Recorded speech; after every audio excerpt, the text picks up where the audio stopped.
Welcome! Let's dive right into this explainer, where we're going to unpack the deeply emotional, really psychological journey of finding your identity and a safe space within the poem No Place to Call Home. In our fast-paced, totally fractured modern world, that universal human need to belong is something pretty much all of us grapple with at some point. But what happens when you feel entirely untethered? This piece takes us on a raw, super vulnerable path, from feeling completely lost to actively constructing a sanctuary from the inside out.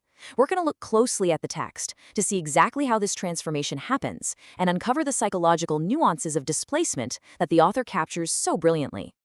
Right off the bat, the text drops us into this intense feeling of complete entrapment and sensory overload. The author doesn't ease us into the space. We're literally thrust into the middle of a well. That imagery of lots of water and no point to return, it gives us a visceral sense of drowning in your own circumstances. Just think about the physical reality of being in a well for a second. The walls are impossibly high, the air is freezing, the light is distant, and every sound you make just echoes right back at you. It creates this profound feeling of being stuck, panicking, with absolutely no clear exit strategy in sight. And that brings us to the absolute core question of our explainer today: navigating displacement to ultimately cultivate a safe place from within. When your external environment offers zero comfort, zero direction, and zero safety, how do you even begin to build a sense of belonging? Take a moment and really let that question linger, because it's the driving force behind the speaker's entire internal monologue. It's the puzzle they are desperately trying to solve just to survive. Section 1. A maze with no paths. The origins of entrapment. So, looking at the speaker's early experiences, we see this stark contrast between a literal, systemic lack of paths in their youth and the deeply claustrophobic, helpless mental state that it created. Think about the stark physical reality: being young, being poor, fundamentally unable to find new paths in society. But then consider how that physical reality actually manifests in the mind. The speaker becomes a mouse in middle of maze. It's not just about a lack of money, right? It's about that frantic, scrambling, confused energy of hitting dead end after dead end. The physical lack of opportunity directly breeds a psychological state of being entirely caged, running endlessly but getting absolutely nowhere. You can really feel the narrator grasping for any form of direction or comfort here, just looking for anything to anchor themselves. The desperation is so palpable, they are literally asking their own shadow to show the way. But what truly stands out is the overwhelming, heartbreaking vulnerability of it all. They seek out the shades of trees to hide in, yet they're constantly scared of axes chopping trees away. This perfectly captures a state of severe hypervigilance. When you've been deprived of safety for so long, even the smallest, most natural comforts, like the shade of a tree, feel temporary. They feel like they're under an aggressive, immediate threat. You can just never let your guard down. Section 2. Tea and Tangled Thoughts, the Threshold of Anxiety. Now that lingering fear brings us to the present day, marking a transition into the state of profound isolation and overthinking. Let's explore how that hypervigilance actually evolves. The absolute claustrophobia of the well has transformed into the quiet, stagnant isolation of sitting completely alone in the middle story of life. The frantic chaos of the maze has quieted down, sure, but it hasn't been replaced by peace. Actually, scratch that, it's been replaced by this heavy, whispering boredom. It's a lonely, suspended state. It's almost like a psychological purgatory, hovering somewhere in the middle, entirely detached and still desperately searching for that elusive sense of place. So here's the crucial point.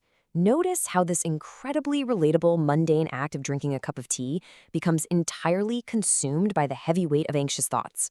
An empty table, a simple cup of tea. This should be a moment of rest, right? A moment to exhale, but the speaker isn't resting at all. Their mind is knotted. Anxiety often manifests most loudly in quiet moments, doesn't it? The empty room just amplifies all that internal noise, making that empty table a breeding ground for these tangled thoughts. It really shows us that you don't need to be in a literal chaotic maze to feel lost.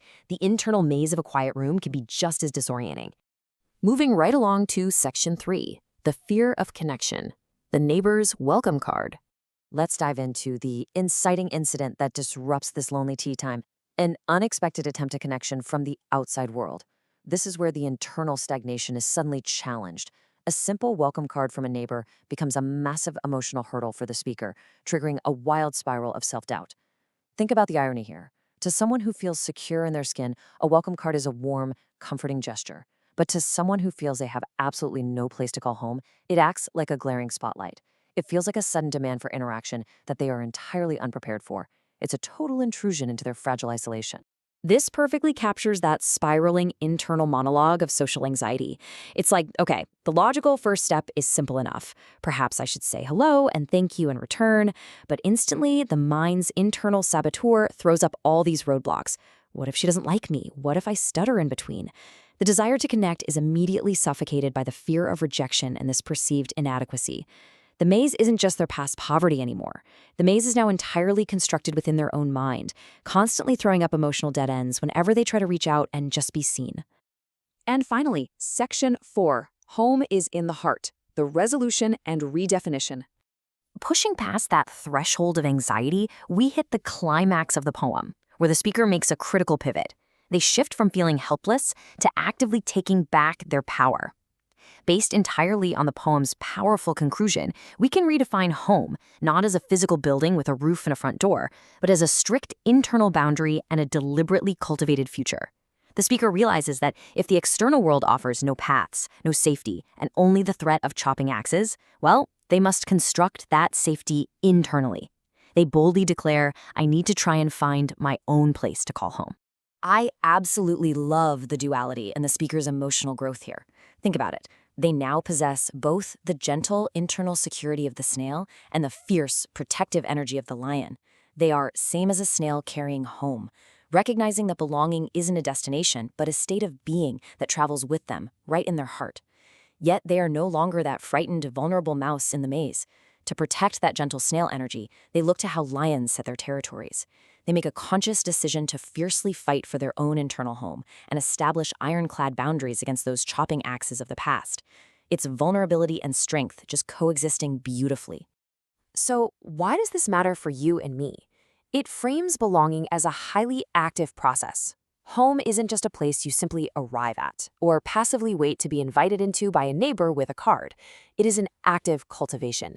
It is the rich soil of your own mind and heart, where you intentionally, carefully plant seeds for a brighter future, despite whatever traumas you've endured in the past. You literally have to be the gardener of your own identity. The poem concludes with this completely triumphant psychological return, proving that the speaker has finally constructed a permanent, safe space entirely from within. I really want you to notice the subtle shift in language here. We started the poem drowning in a well with no point to return. Now we end with where I belongs. The grammar might be a bit unconventional, but honestly, that's exactly the point. The conviction is absolute. It is uniquely theirs. They have cultivated their own territory, they set the rules, and they have finally claimed it as their own. To wrap up, I want to leave you with a final, provocative question to really chew on regarding how you define and defend your own internal territory. If the external world feels like an unnavigable maze right now, or if your thoughts feel hopelessly tangled while drinking a simple cup of tea, look to that brilliant duality of the snail and the lion. Carry your worth with you wherever you go, protect your boundaries fiercely, and ask yourself, what seeds are you planting today to grow a brighter tomorrow? Thank you so much for exploring this deeply moving piece of literature with me.